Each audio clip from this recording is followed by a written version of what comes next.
Diolch ni weddio. Diolch yn y ti unwaith eto ddew am y fraint o gael dod ger dyfron. I ni'n cyflwyno'n hoedfaith ofal di, tyrd i'n plith tywalt ysbryd arno. I ni'n gofyn hyn o trwy enw ac heiddiant i'n harglwydd Iesu Grist. Amen. Croeso'n gwasanaeth ar ôl yr oedfa fe fydd na baned drws nesaf yn y neuad. Fydd hoedfa nesaf pan awn sil am hanner ar di 3. Ond blaen rybydd am ein noson o emynau. Fydd yn cael ei gynnal mis Mai 19, sef y trydydd nos Iau o'r mis. Felly fydd dim cwrgweddi'r mis yna, fydd ein noson o emynau yma yn y capel am hanner awr wedi 7. Nawr wrth i'r casgliad cael ei gymryd, gewn ni ganu tra'r ein heistedd rhif 108. Iesu, dyfyrwch fenau drud yw edrych ar y diwedd. 108.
Bydd yn darlleniad o lyfr yr Actau, y bedwaredd benod, gydechrau yn yr adnod gyntaf. Actau, penod 4 a'r adnod gyntaf.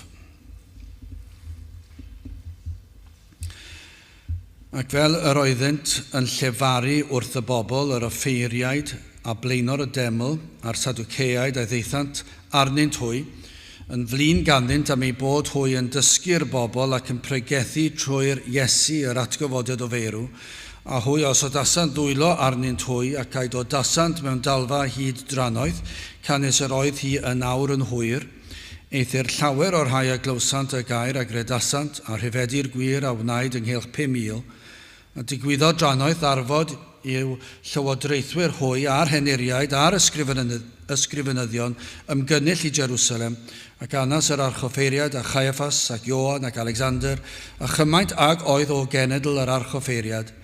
Ac wedi iddynt ei gosod hwy yn y canol, hwy o ofnasant, trwy ba awdurdod neu ymha enw y gwnithoch wi hyn.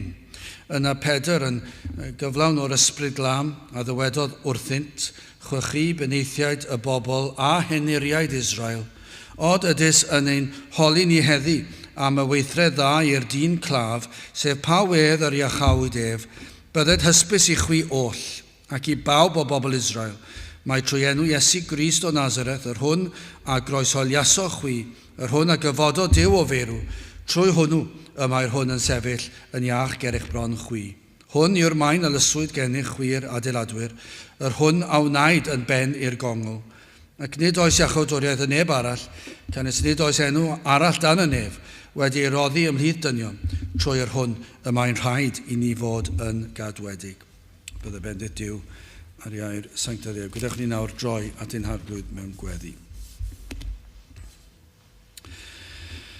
Diolch i ni ti unwaith eto o Dduw am y fraint o cael dod at y ti ac yn gallu dod trwy enw a trwy heiddiant dy fab a'n gwaredwr yr arglwydd Iesu Grist. Ac i ni yn diolch am y ffordd sydd wedi hagor, am yr ddarpariaeth yma, dy fod ti wedi peri fod yn bosib i rai fel ni, dros y canrifoedd, i ddod at Dduw perffaith, ac i fod yn rhan o deulu, ac yn blant i ti, ac ein bod yn gallu etifeddu yr holl fendithion yma fel dy blant, ein bod yn gallu byw ein bywydau yn gwybod o'n blaenau ni fod yna gyfnod pan bydd ein ffydd yn diflannu ac yn troi'n olwg ac yn cael gamu dragwyddoldeb ac yn cael dyweld wyneb yn wyneb a threulio tragwyddoldeb yn dy gwmniaeth.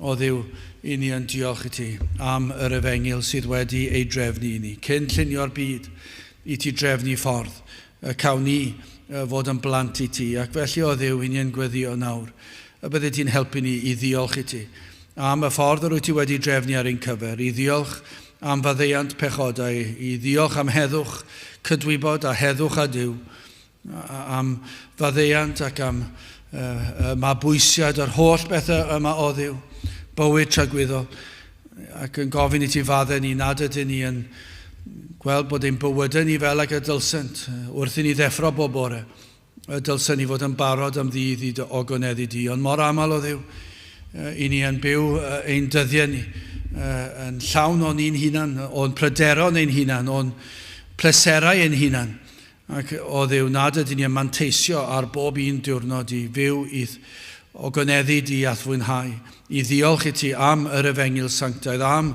y bendithion yma rwy ti wedi roed i ni, am y fraint yma i'n bod yn blant i ti. O Dduw, gad i ni i flasio'r newydd, rhyfeddod yr Efengyl yma yn ystod yr oedfa, gad i ni i wybod y llawenydd yma sydd y tu hwnt i bob disgrifiad. O Dduw, gad i ni rhoi'r holl fawl a'r clod i ti. O Dduw, tyrd i'n plith, gweithio yn ein celon ni, maddau ni ein bod yn caniatau i'r byd i effeithio ar ein bywydau gymaint nad ydyn ni yn fwy selog dros y bethau di. Felly o Dduw, i ni'n gweddio, tyrd lawr ein plith, bendithio ni cadw ar ein drwg i ffwrdd, i ni'n ymwybodol iawn o'r frwydr ysbrydol, i ni'n ymwybodol iawn o Dduw o'r hyn sydd yn yr pŵer sydd gan yr un drwg, a'r ymdrechion di-ri sydd yna i ddinistio'r hyn sydd ohono ti, i dawelu yr Efengyl sydd yn cael ei chyhoeddi. Ac o Dduw, i ni felly yn gweddio yn erbyn yr un drwg ac yn gweddio bydde di fel yr holl alluog, yn dweud y gair ac y cawn weld bendith yma ac ar hyd a lled ein gwlad, lle fod y air yn cael ei chyhoeddi'n ffyddlon, y bydd na fendith, y bydd na galondyd, y bydd na lawenhau hyd yn oed heddi, dy fod ti wedi gweithio yn rymys yn ein plith. Felly o Dduw, tyrd, bendithio ni nawr, bendithio ar wythnos sydd o'n blaenau helpa ni fod yr hyn ddylsyn ni fod. Bendithio bob oedfa o Dduw, y rhai sydd wedi ei drefnu ac o Dduw hefyd hyd yn oed. Efallai bod na oedfaon sydd heb ei trefnu eto, yr wyt ti wedi trefnu, y bydd na gyfnod yn dod lle bydd na oedfaon ac un ar ôl y llall oherwydd y fod ti wedi dod lawr ein plith. Felly o Dduw, tyrd, bendithio ni nawr, tyrd lawr ein plith, i ni'n gofyn hyn oll drwy enw ac heiddiant ein harglwydd Iesu Grist. Amen.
Dewch yn ei ganu rhif 312. Oes modd I mi bechadur gwael gael rhan yng ngwaed fy mhrynwr hael. 312 gyn I sefyll i'w chanu.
Fydd awyn testyn o'r Actau, bedwaredd benod ac adnod 11.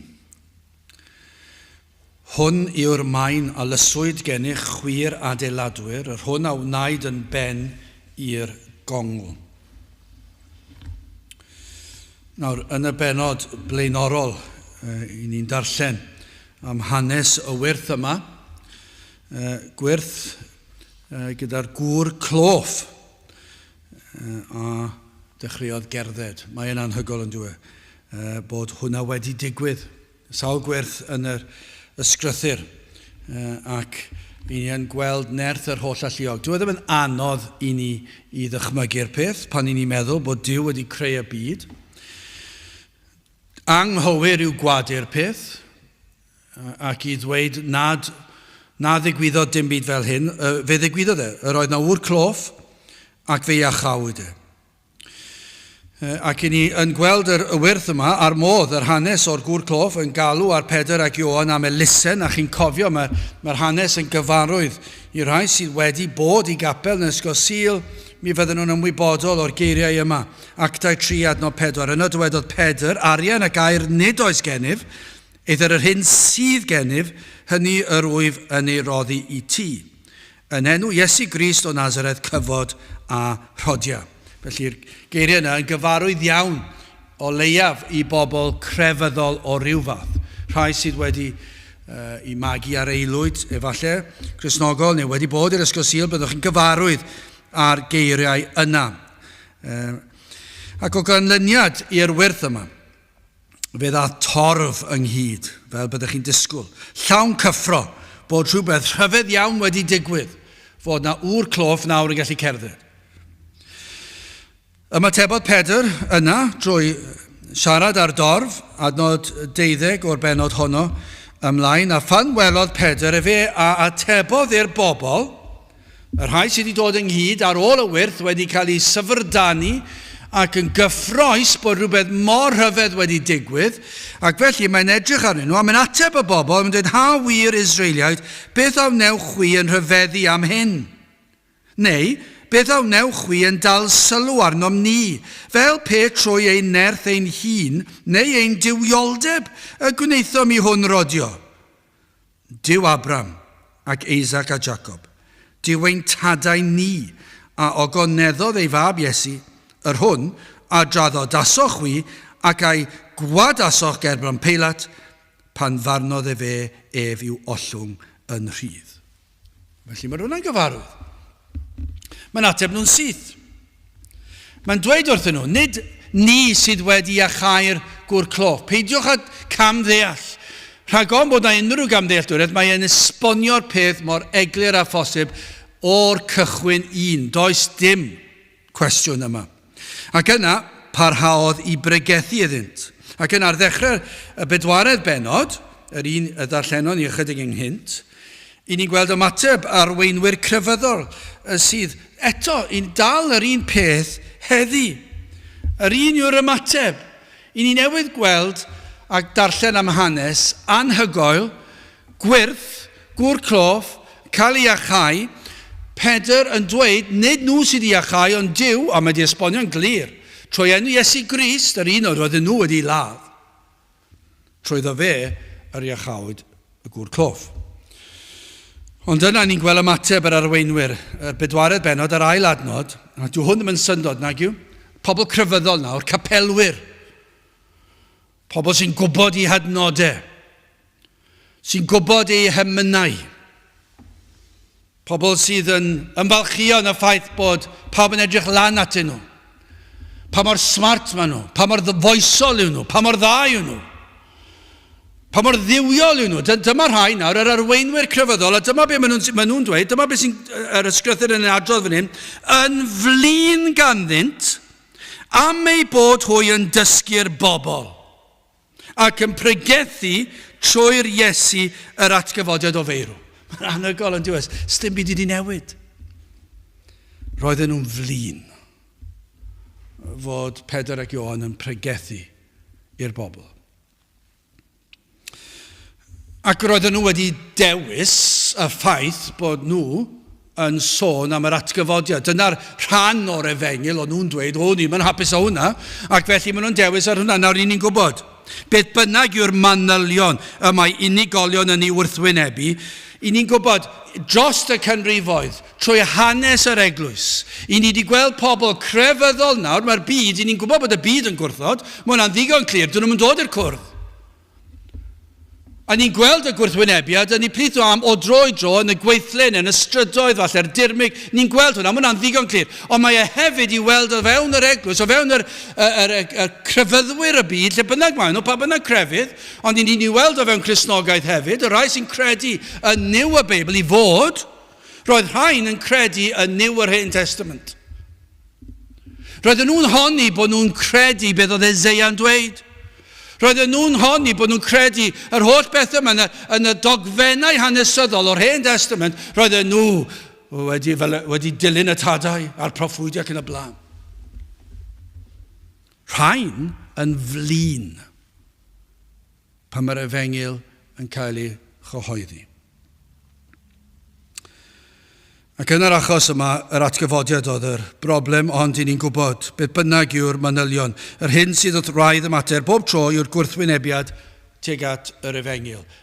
Ym mha bynnag ffordd. Fydd na rhywbeth neu gilydd fe fydd na bobl maes o law, rhywbryd, os nad ydyn nhw wir wedi deall yr Efengyl, fe fydd yr elfen yma'n dod allan.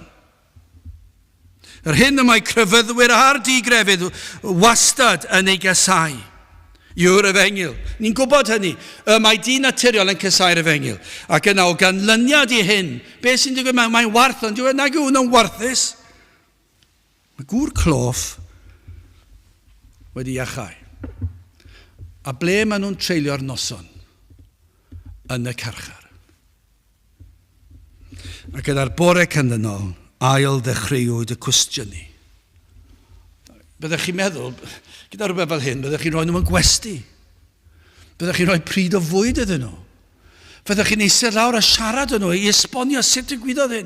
Ni eisiau dysgu mwy sut mae hwn wedi digwydd. Ac yn enwedig gyda'r presenoldeb yna, a'r glendid yn y dynion yma, Pedr ac Ioan, bydden nhw wedi gallu dweud, mae yna rhywbeth amdano chi, mae yna rhywbeth hyfryd amdano chi, mae yna rhywbeth pur, mae yna rhywbeth glân amdano chi, mae'ch neges chi ddim yn tynnu sylw at o'ch hunan, i chi pwyntio at un arall, at Dduw, ac at Iesu Grist, a mae yna rhyw presenoldeb dwyfol yma, bod y wyrth wedi digwydd, a byddech chi wedi meddwl y peth sy'n hwyrol fydde wedi bod, dewch yma, neu ni edrych ar eich ôl chi, ac yw'n ni siarad mwy yn y bore. Ond na, maen nhw'n taflu nhw'r carchar. Achos maen nhw'n flin. Stybyd wedi newid, nag oes? Sawl pregethwr heddi bydda yn y carchar petai aelodau'r capeli ar hawl i wneud hynny. Bydda ni'n tybio cryn dipyn.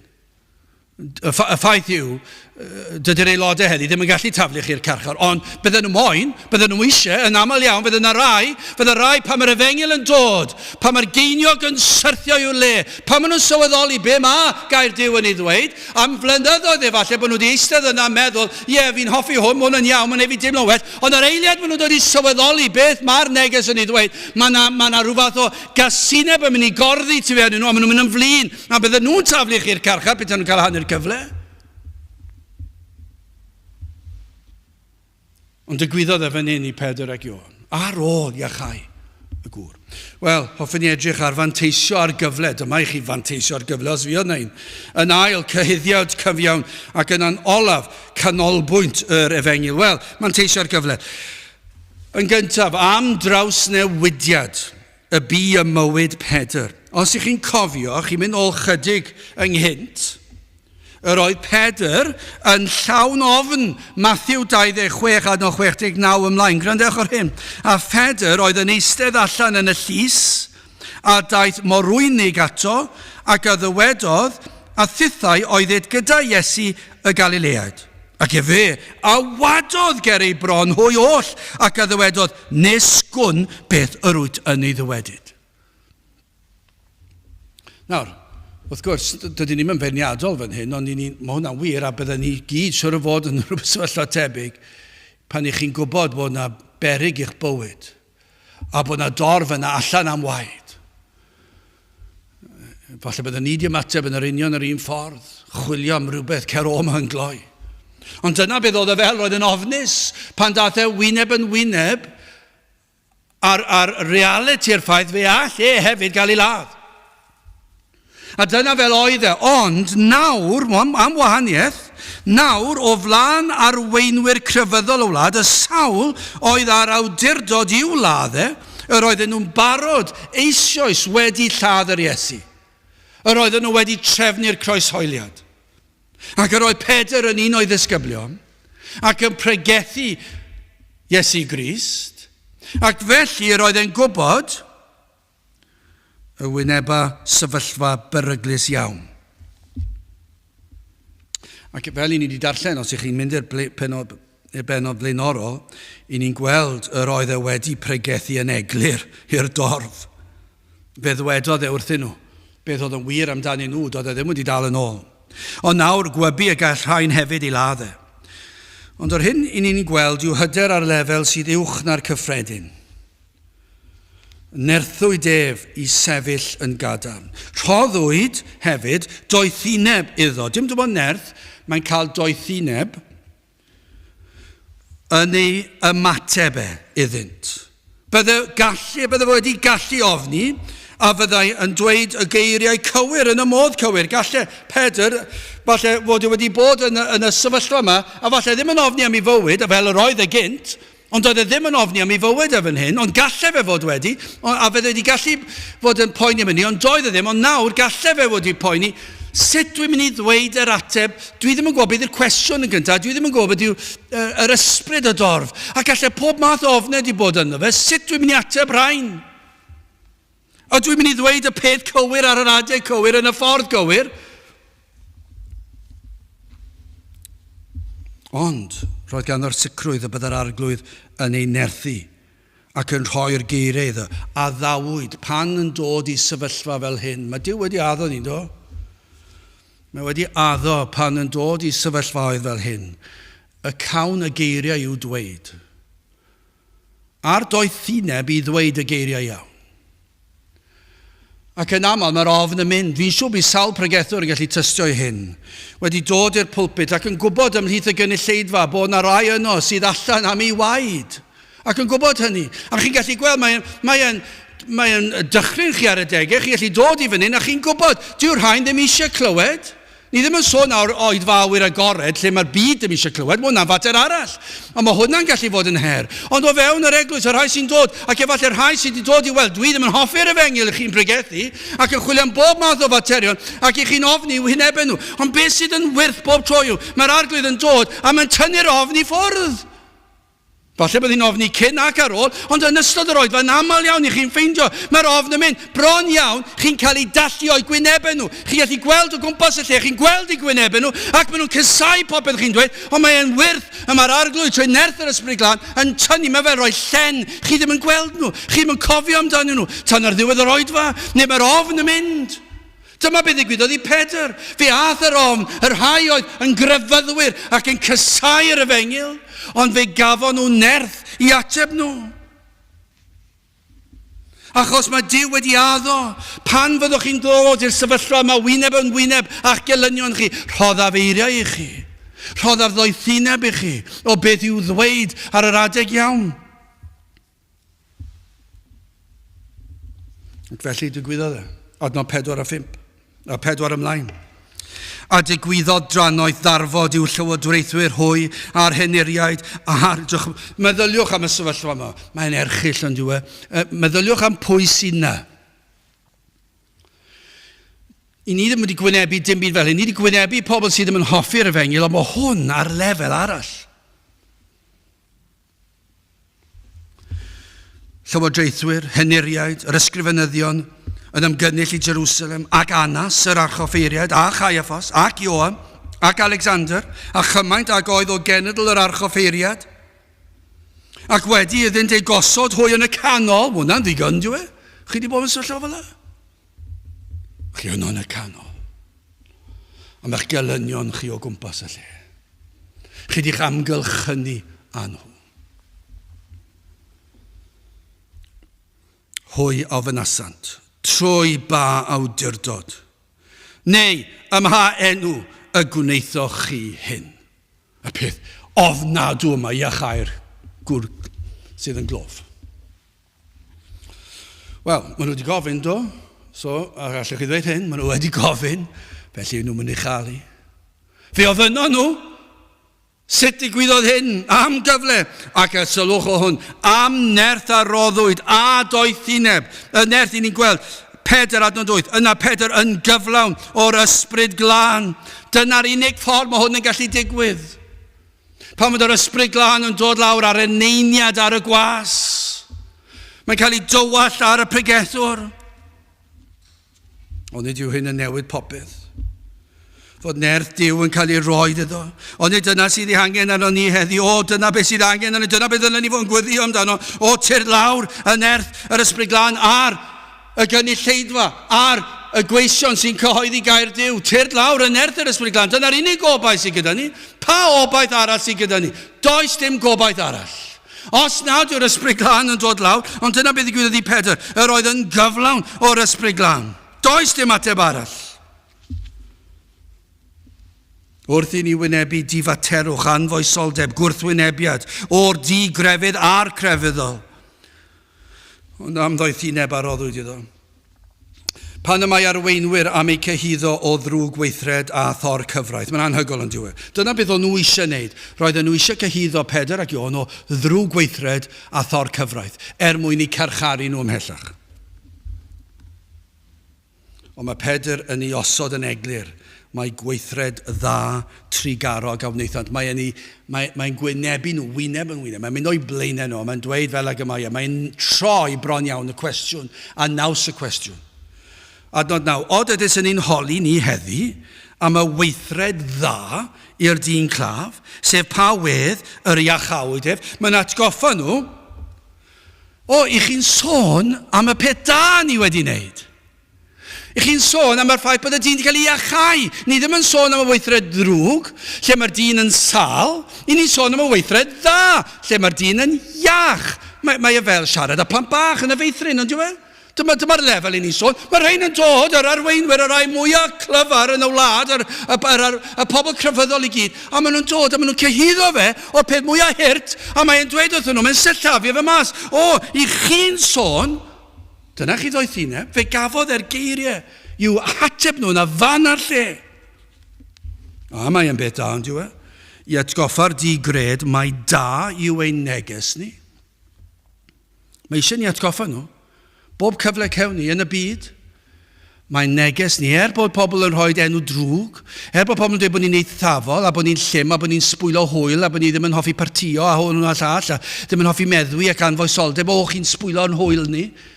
Be sy'n eisiau troi rownd a dweud nhw, mae'r hyn i ni'n ei gyhoeddi yn dda, yn bir, ac yn lan, ac yn llesol, ac yn help, allan ni fe mlaen, amlaen.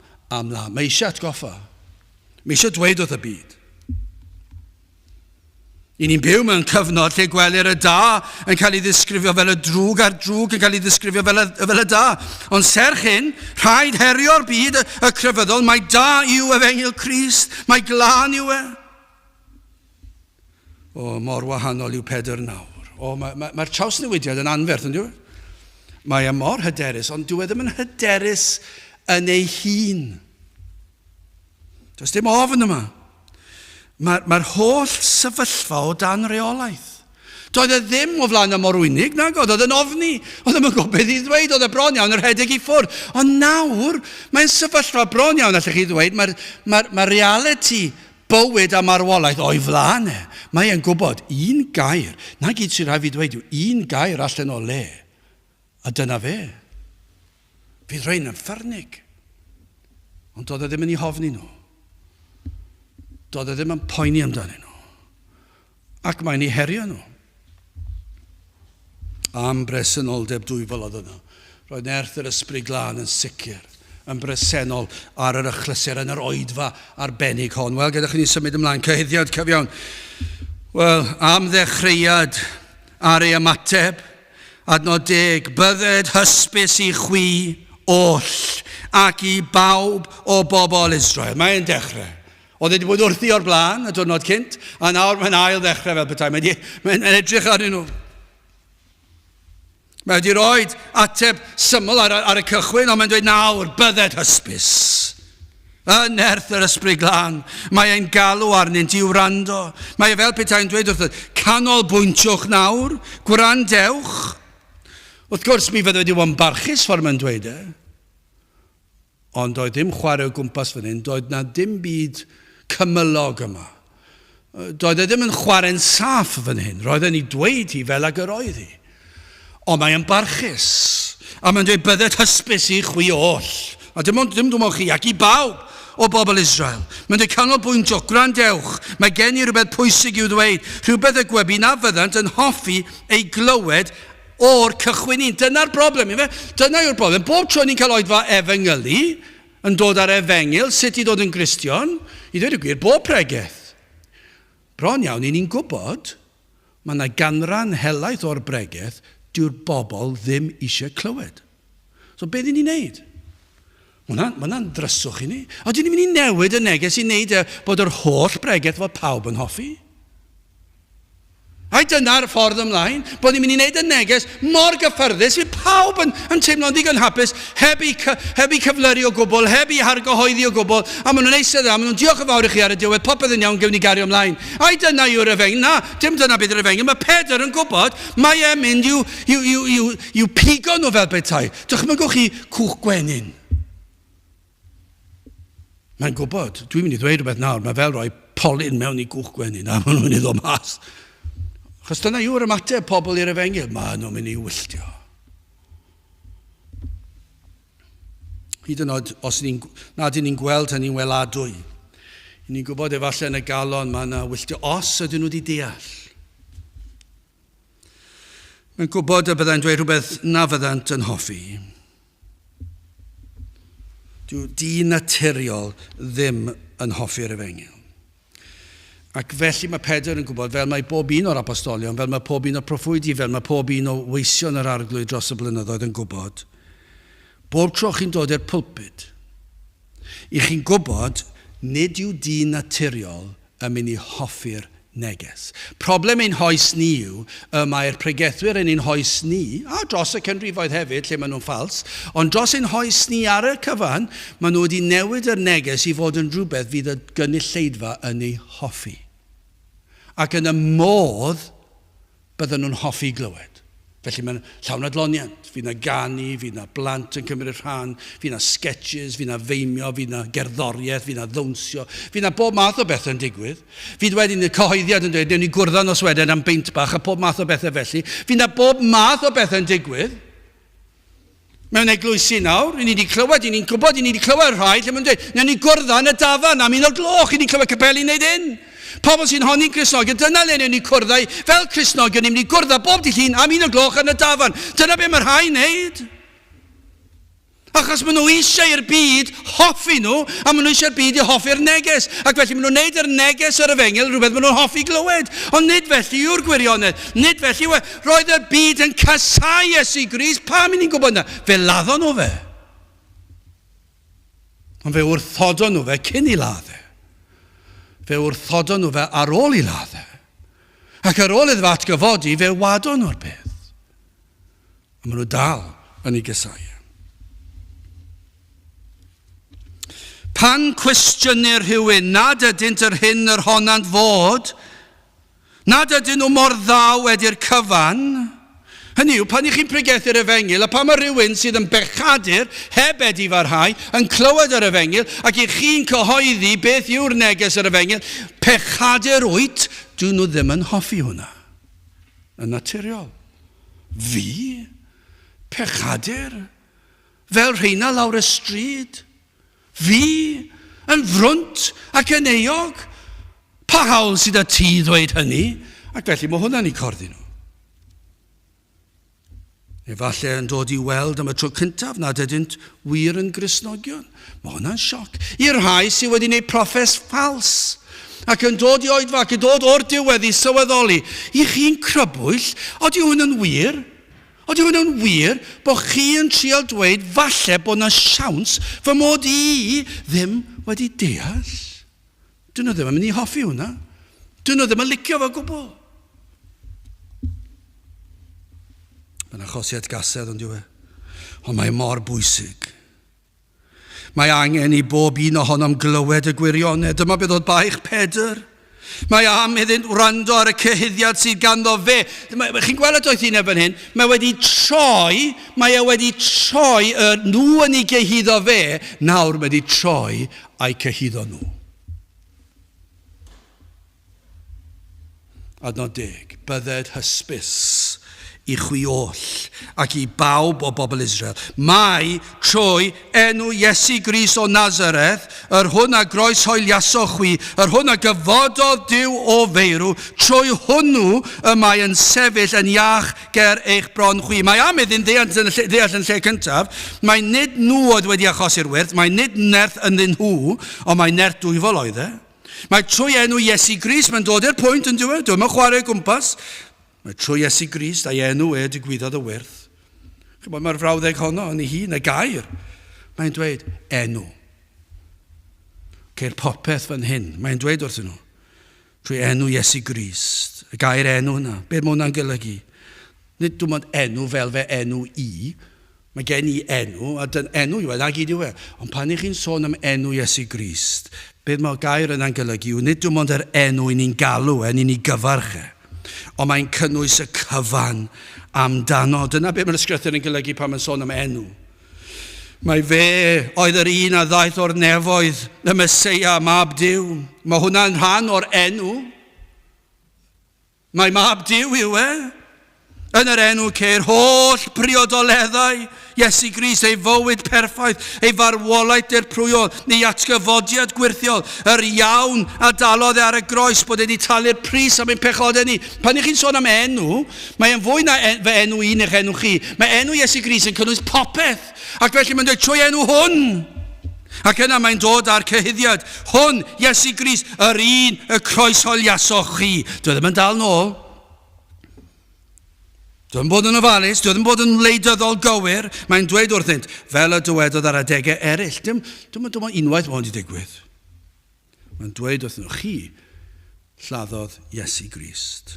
Actau 2, adnod 23 ymlaen. Hwn wedi roddi trwy derfynedig gyngor ar rhagwybodaeth Duw a gymerasoch chwi a thrwy ddwylo anwyr a groes hoeliasoch ac a laddasoch hwn a gyfod o Duw. Gan ryddhau gofidiau angau, cynnes nid oedd bosib ei atal ef ganddo. Mae'n dweud, chi sydd wedi ladd Duw sydd wedi atgyfodi fe. Mae'n dweud eto yn Actau 3, adnod 14 ymlaen, eithir chwi a wadasoch y sancta'r cyfiawn, ac a ddeisofaswch roddi chwi wr llofruddiog, a thywysog bywyd a laddasoch, hwn a godo Duw o feirw, o'r hyn yr ydym ni'n dysio. Mae'r Efengyl trwy ddi draw, bob pregeth, bob cyfle mae'n cael, mae'n dweud, chi wedi lladd mab Duw, mae Duw wedi atgyfodi fe o'r beth I brofi mae mab Duw oedd e. Mae'n dweud yn glir wrthyn nhw. Ac yna, pennod 5, adnod 30, Duw ein tadau ni a gyfododd I fyny Iesu, hwn a laddasoch chwi ac a groesholiasoch ar bren. Wel, am gondemniad arnynt, am gyhuddiad, y mwyaf gellir ei gael yn y byd yma yw cyhuddiad eich bod wedi lladd mab Duw. Yr un sydd wedi dod â iachawdwriaeth i'r byd, pwysleisia'r ei ogrwydd, trwy ddweud iddynt ei ladd. Hwn a groesholiasoch chwi, ond mae'n pwysleisio hwn a gyfod o Duw o feirw. Mae'n dweud, dyna'r condemniad mwyaf I chi. Mae Duw wedi rhoi neges glir I ni fan hyn. Mae wedi'ch condemnio chi, fe laddoch chi fe, ond fe atgyfododd ar y trydydd dydd.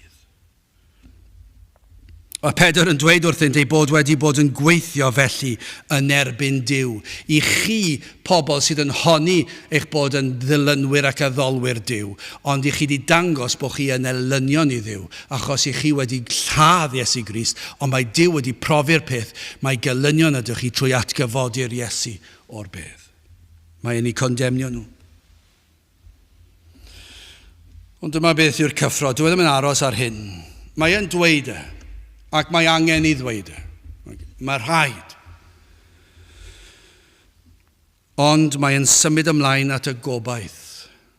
Mae'n dechrau, mae'n ei herio nhw, mae'n ei hateb nhw, mae'n dweud fel ag y mae dwi ddim yn ofni hynny, mae rhaid iddo fe ddweud hyn, mae'n cadarnhau'r condemniad, mae rhaid dod ag argoeddiad o bechod, ond dyma beth sy'n hyfryd, mae'n symud ymlaen, mae'n rhoi gobaith iddynt, ac I ni'n gweld yn awr yn drydydd, canolbwynt yr Efengyl, I ni'n dod, mae rhywbeth o uchafbwynt yma, ar ddiwedd yr han yma'r ysgrythur, mae'r wyrth i'r gŵr clof wedi digwydd. Mae Pedr wedi dweud wrthynt, sut iachawyd y gŵr, trwy enw yr arglwydd Iesu Grist, Mae wedi dweud wrthynt mae hwy oedd yn eog o ladd yr Iesu a'i bod wedi sefyll yn erbyn Duw wrth wneud hyn. Mae wedi dweud hwnna i gyd, ond nawr mae'n symud ymlaen i ddangos beth yw'r Efengyl yn ei chyfanrwydd. A dyma oedd holl bwrpas y cyfle. Dyma oedd y manteisio ar y cyfle. Sylwch, nid ennill dadl oedd nod y cyfle. Dwi ddim yn poeni am hwnna. Dwi ddim eisiau, dwi wedi tawelu i'r arweinwyr, a'r athronwyr, a'r pobl clyfar i gyd, a dod o ddim yn gwybod sut i ateb i. A mae'n gatre yn teimlo, wel, nes i ddweud wrthyn nhw'n do. A mae peryg yna, does? Mae yna beryg, i ni'n gallu bod fel ambell waith. Os i ni'n gwybod bod rhywun wedi dod lan a herio, a ni wedi gallu rhoi ateb iddyn nhw, a ni'n teimlo eitha balch bod ni wedi gallu falle ateb rhywun sy'n llawer fwy clyfar na ni, a rhoi nhw yn ei lle. Ond nid yna oedd bwrdwn Pedr, dwi ddim yn rhoi nhw yn ei lle, nid ennill dadl, nid cyhyddo hwy o fod o ddrwg weithred o reidrwydd sydd fan hyn, ond mae'r cyfan i ddod at gwir bwysigrwydd y mater, yr Efengyl. Yn barod mae wedi cyfeirio, wedi cyffwrdd ar hanfodion yr Efengyl, mae wedi dweud enw Iesu Grist, dyna'r Efengyl i chi, atgyfodiad Iesu Grist, dyna'r Efengyl i chi. Y mae e'n fyw. Y mae e'n fuddigoliaethus, dyna'r Efengyl i chi, ond sylwch ar adnod 11. Hwn yw'r maen a lyswyd gen eich chwir adeiladwyr, yr hwn a wnaed yn ben i'r gongol. Mae'n dweud wrthynt, i chi wedi camddeall yn llwyr yr hyn yw y gwirionedd a'r hyn yw'r Efengyl. Ond nid dyma'r neges i dal mor berthnasol i ni heddi. Dyma beth sy'n rhaid i wneud. Mae'r Efengyl wedi mynd yn gwbl allan o gof pobl. Dyw'r genhedlaeth yma ddim yn gwybod dim am yr Efengyl. Dim o gwbl. Ar o chydig crefyddwyr sydd ar ôl, mae ystyriaeth nhw o'r Efengyl mor aneglur, mae mor gymylog. Mae wedi hen fynd, mae dros canrif a fwy o lawer wedi mynd ers diwygiadau diwethaf ni'n gwlad ni. Mae pethau wedi mynd mor dywyll. Mae'r anghrediniaeth mor hemp. Mae'r anwybodaeth y tu hwnt i ddisgrifiad. Does dim syniad gan bobl, a mae'r pobl sydd yn honni unrhyw beth eisiau efelychu'r byd yn ei bywydau nhw, felly mae crefydd bron wedi hen fynd. Gwir grefydd. Ond mae mor berthnasol heddi ag yr oedd e. Ac mae angen dweud o'r bobl i chi wedi camddeall yr Efengyl. Dros y canrifoedd, ceir amryw ffyrdd y mae dyn wedi camddeall yr Efengyl. A beth yw hwnna, mae'n geiriau eraill, maent wedi creu Efengyl ei hunan. Mae Pedr yn defnyddio darlun o adeiladu yma. Fel chi'n meddwl am brics a cerrig, a bod yna ambell i garreg yn bwysicach nag eraill. Dyna'r darlun yma fel adeilad, fel capel neu eglwys. Ond yna'r syniad hefyd yn un fwy fel eglwys o bobl neu criw o bobl sy'n credu rhywbeth, neu beth bynnag. Dyna'r darlun sy'n gyda ni fan hyn. Ond fan hyn o ran yr adeilad materol, mae yna bwysigrwydd i'r garreg, i'r fain yma, sydd yn cael ei osod fel pen i'r gongol. Nawr, dwi ddim yn unrhyw arbenigedd yn hyn. Ond os na roddir y garreg bwysig hon, yn y fan gywir, yn y ffordd gywir, yn y gongol, yna mae'r holl adeilad mewn peryg. Unai o syrthio lawr, neu o beidio fedru roi'r to ymlaen yn iawn. Achos nid yw wedi cael ei roed, a nid yw yn ddigon cryf, efallai bod yna rhyw wendid yn y garreg. Peidiwch a roed ar ben y gongol, peidiwch a roed yn y lle pwysicaf oll y garreg sydd anam, falle bod wedi dechrau pydru a gweld bod yna grac yna fe. Peidiwch a roed yn felly, ond peidiwch a roed yn y lle anghywir. Peidiwch a roed y garreg yna draw fyna. Mae yna ledd yma, mae mor bwysig. Darlun yr oedd yr Iesu wedi ddefnyddio ei hun. A oedd yn ddyfyniad o Salm 118, os ych chi eisiau edrych adnod 22, pan bod amser gyda chi. Mae yn dyfynu fan hyn ar y garreg yma sy'n mor bwysig, yr oedd yr Iesu ei hun wedi cyfeirio at y salm honno, at y garreg honno, a gwybu Pedr byddai'r Iddewon yn ymwybodol o'r adnod. Ac felly, be mae Pedr yn neud yw cyhyddo nhw. Rhai a oedd fod yn arweinwyr crefyddol, Rhain oedd I fod I adeiladu'r eglwys yn ôl cynlluniau Duw. Nhw oedd fod yr adeiladwyr. Nhw oedd fod I osod y garreg yn y lle cywir. Nhw oedd fod I osod y cerrig eraill o'i amgylch ac adeiladu'r eglwys yma. Dim o'r eidrwydd yr eglwys I ni'n gweld gyda'n llyged ac allu cyffwrdd, ond yr eglwys yn gyffredinol y bobl a'r credoau a'r popeth oedd yn mynd gyda'r addoliad. Nhw oedd ar y cyfrifoldeb o adeiladu'r eglwys. Nhw oedd wedi cael gair Duw, yr Iddewon oedd wedi cael gair Duw, yr gyfraith, y degorchymyn. Nhw oedd wedi cael y cyfan. Nhw oedd fod I adeiladu'n iawn. Nhw oedd fod I bwyntio at Dduw. Nhw oedd fod I pwyntio pobl at ffordd iachawdwriaeth oedd Eseia'n dweud. Nhw oedd fod I ddeall beth oedd Eseia'n dweud. Bod Iesu Grist yn mynd I gymryd ein cosb. Sef yn union beth oedd Eseia'n dweud. Nhw oedd fod I wneud yn yr arweinwyr. Ond mae'n dweud, mae Pedr yn dweud wrthynt, yr oeddent wedi anwybyddu'r garreg bwysicaf oll. Dyna be mae'n dweud, dyma'r geiriau, hwn yw'r maen a lyswyd gennych chwi'r adeiladwyr. Chi adeiladwyr, I chi wedi anwybyddu, di-ystyru y garreg fwyaf pwysig. Beth yn y byd I chi wneud? Chi wedi cael y degorchymyn, chi wedi cael y proffwydi, chi wedi cael y gyfraith, chi wedi cael yr esboniadau, chi wedi cael yr ysbryd lawr yn dod lawr arnoch chi fel pobl. O'r holl freintiau sydd chi wedi cael. A beth I chi wedi wneud? Chi wedi anwybyddu y garreg bwysicaf, sef Iesu Grist. Ac fel mewn adeilad, os ydych yn cael yr rhan honno o'r adeilad yn anghywir, yna mae popeth yn mynd I ddioddef. Gwrthodant y prif beth, y maen a oedd fod yn ben i'r gongol, sef Iesu Grist. Heb Iesu Grist, does dim byd ganddynt. Ond mae Pedr yn dweud I chi wedi gwrthod Iesu Grist yn fwy. Chi wedi lladd Iesu Grist. Chi wedi taflu'r garreg I ffwrdd. Mae'n ofnadw. Dychmygwch chi adeiladwyr yn dod adeiladu tŷ ac mae yna rhyw faen mawr pwysig. A mae pawb yn dweud, mae pawb yn gwybod, mae'r garreg mae mor bwysig i'r adeilad yma'r tŵr anferth mae chi'n mynd I adeiladu. Ac yna mae rhyw ffwl yn dod, pigo'r garreg a taflu fe'r môr.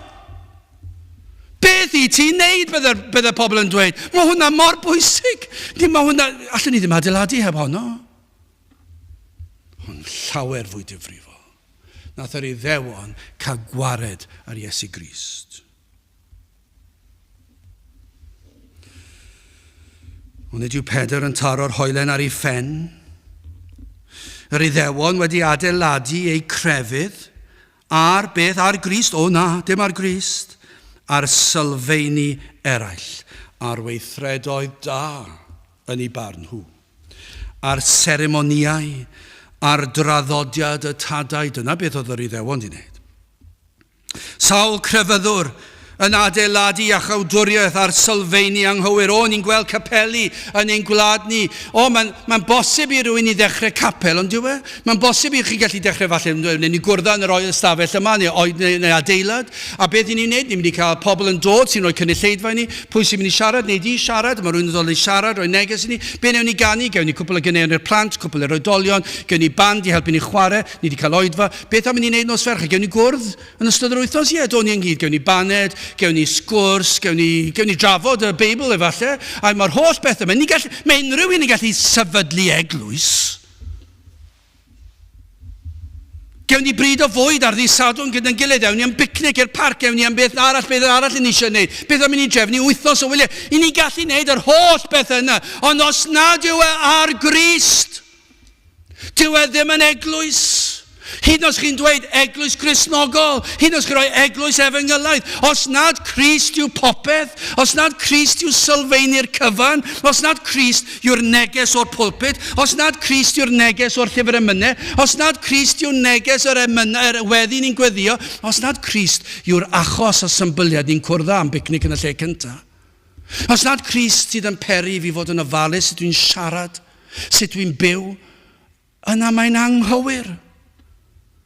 Dyw e ddim yn eglwys, dyw e ddim yn Gristnogaeth. Mae yna sawl un crefyddol yn pwyso ar eu sylfaeni nhw. Dyma yw eu crefydd nhw. Dwi'n dda. Dwi'n berson neis. Dwi ddim yn cwyrla lot o leia, dim trwy'r amser. Pan dwi'n mewn tymer dda, mae pobl yn hoffi fi falle. Dwi'n rhoi i elusennau. Dwi'n garedig. Os oes angen helpu rwy'n i groesi stryd, dwi'n stopio'r traffic. Pob math o bethau, chi'n eistedd yna meddwl, dwi'n berson gonest.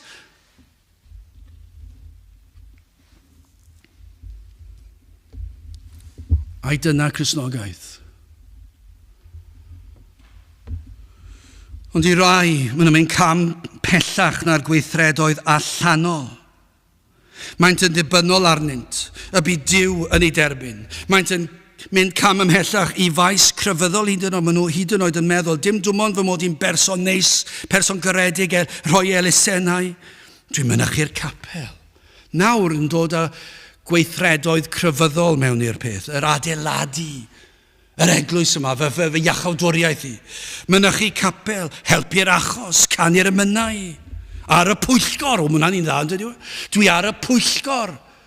Dwi ar y pwyllgor gyda pobl eraill i wneud penderfyniadau. Pryd i ni'n mynd i cael y picnic? Pryd i ni yn mynd i wneud y pethau eraill yma? Pa liw i ni'n mynd i beintio pethau? Ble ni'n mynd i roed y ffwrn? A mae hwnna'n bwysig, ac ni'n rhoi'r bwysig. Wrth gwrs mae'r pethau yn bwysig yn ei lle, ond nid yna Cristnogaeth.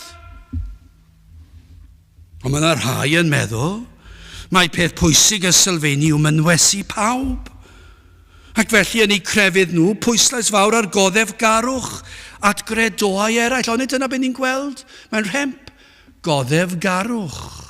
Dyn nhw'n deall ystyr y gair, maen nhw wedi penderfynu mae goddef garwch i'w dweud mae gan bawb yr hawl i gredu a wneud be fyna nhw.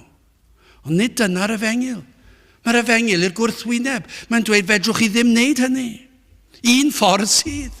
Ond dyna pam diw'r byd ddim yn hoffi. Dyna pam mae crefyddwyr ffals, proffeswyr ffals Efengyl ddim yn hoffi fe, bod ni'n dweud un ffordd sydd. Sancteiddrwydd bywyd. Iesu Grist yw sail hynny. A dyw pobl ddim yn hoffi fe. O, yn yr oed fa, o'n i'n gweld adlywyrchiad o hyn, yn yr addoliad, efallai yn llawn adloniant, i ddenu a chadw cynulleidfa. Gwelir yn y neges y bregeth, mae'n galanogol iawn yn sôn am sut gallwn ni wella a helpu'n gilydd a helpu eraill. O, mae'n swndio mor dda yn diwe. Mae'n mor neis. Ni'n mynd o'na yn teimlo, wel, nes i wir fwynhau hwnna. Ond mae rhaid gofyn fel Pedr. Ble mae Crist yn eich crefydd? Nid dim ond y gair Crist, ond Crist y Testament Newydd a'r Hen. Ble mae e?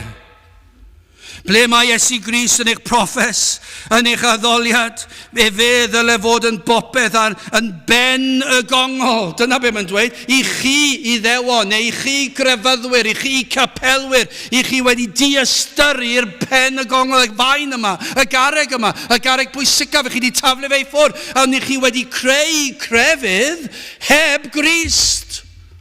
Iesu Grist yw popeth. Ei fywyd perffaith. Heb fywyd perffaith Crist, uffern byddai'n tynged ni.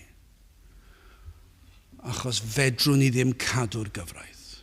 Ond fe ddath Crist, a fe ddwedodd fe gadwaf y gyfraith yn eich lle.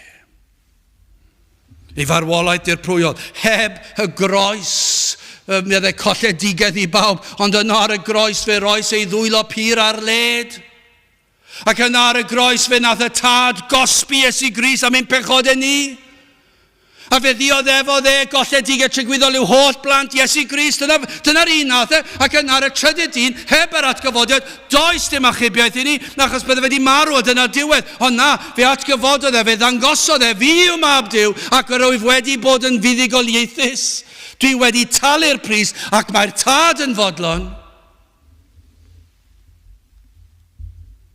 Iesu Grist sydd wedi agor y ffordd i'r nefoedd. Dim syndod fod Pedr yn dweud adnod 12. Ac nid oes iachawdwriaeth yn neb arall. Ydych chi ddychmygu'r y presenoldeb dwy fod. Ac mae'n edrych i fyw llygaid ei elynion e. Ond mae yna llawn cariad yna, mae yna hyder yna, ond mae yna dosturi ni, ac mae yna gariad yna, ac mae'n dweud iddo, nid oes iachawdwriaeth y neb arall, canys nid oes enw arall dan y nef, wedi ei roddi ymhlith dynion, trwy'r hwn y mae'n rhaid i ni fod yn gadwedig. Mae'n pledio nhw, chi wedi gwrthod Crist, dewch at Crist. Does dim enw arall. Hwn yw'r un pwysicaf oll. Ac os chi wedi deall hwnna, fe fydd hwn yn ganolbwynt i bopeth yn eich bywyd a'r eglwys. Mae Pedr yn ei ddisgrifio eto yn ei lythyr 1:4 adnod 4. At yr hwn yr ydych yn dyfod, megis at fain bywiol, a wrthodwyd gan ddynion, eithir etholedig gan Dduw a gwerthfawr. O, mae Iesu Grist yn werthfawr. Fe yw popeth. Ond dyna'r broblem. Dyna oedd y broblem yn yr Hen Testament, dyna oedd y broblem yn y Testament Newydd. Dyna oedd yr Iddewon yn ei chael yn anodd, oedden nhw wedi ddeall. Dyna'r broblem dros y cynrifoedd yn y capeli. Maen nhw wedi creu crefyddau Cristnogol hyd yn oed. Ond nid yw Iesu Grist yr Efengyl yn ganolog. Nid yw ei fywyd perffaith yn bopeth. Nid yw ei farwolaeth dirprwyol yn bopeth. Nid yw ei atgyfodiad yn bopeth. Beth sy'n yn bopeth yn nhw? Gweithredoedd da. Mynychu capel, bod yn neis. Rhaid i chi weld eich pechod. Dwi ddim yn gyffyrddus nag yw. Fydd na lot yn licio hwn. Fydd na lot yn dod yn flin cacwn. Ffyrnig llwyr. Codi lan a clepu'r drws. Gweiddi lawr y stryd, pob math o bethau. Os nad yn gorfforol yna yn ei meddyliau nhw. Achos dyma yw'r Efengyl, mae'n broblem i bobl. Ond am Efengyl, mae'r rhaid i bobl dod i ddeall mae Iesu Grist yw ei hunig obaith. Ei bod yn bechaduriad yn golledig, ond fod na obaith llwyr. Trwy'r un enw. Does dim enw arall. Nid oes iachawdwriaeth y neb arall. Canys nid oes enw arall dan y nef wedi roddi ymhlith dynion. Trwy'r hwn y mae'n rhaid i ni fod yn gadwedig. Gadewch i ni weddio. O Dduw, i ni yn diolch i ti am yr arglwydd Iesu Grist ac am bwysigrwydd Crist. Mae ef yw popeth. O Dduw, te'r gweithiau ni'n plith gad i bobl weld ac i weld trwy ei rhagfarn, trwy ei casineb, gad iddynt weld, mae Crist yw popeth. Te'r gweithiau'n rymus yn ein plith, i ni'n gofyn hyn ôl trwy enw ac heiddiant ein harglwydd Iesu Grist. Amen.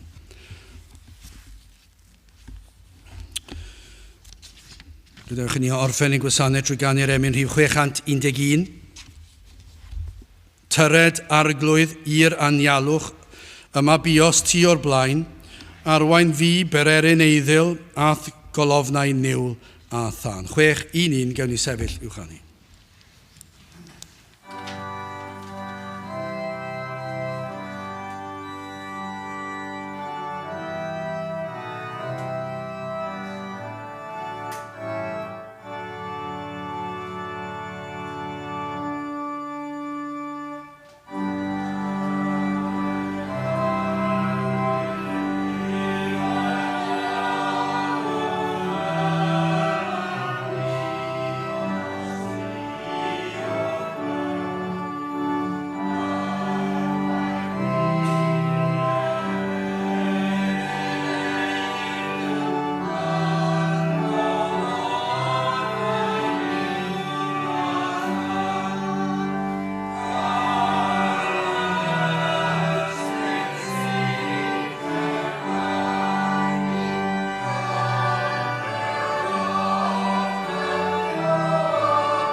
A nawr bydde di ras ein harglwydd Iesu Grist, a chariad Duw a chymdeithas yr ysbryd lan, fod gyda chwi all hyd byth.